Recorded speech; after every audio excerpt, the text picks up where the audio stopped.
Romans chapter 2 basically springs a trap on any religious person who read Paul's list of sins at the end of Romans 1 and thought it wasn't about them. Paul's calling those people out for making themselves judges when they are also guilty.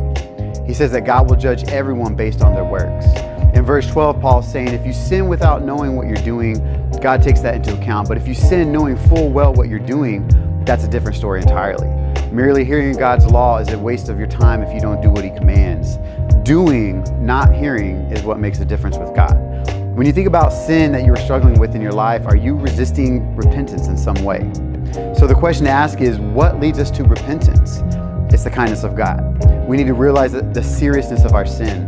See, in verse 4, we see a picture about God, that he draws us to repentance through his kindness and love for us.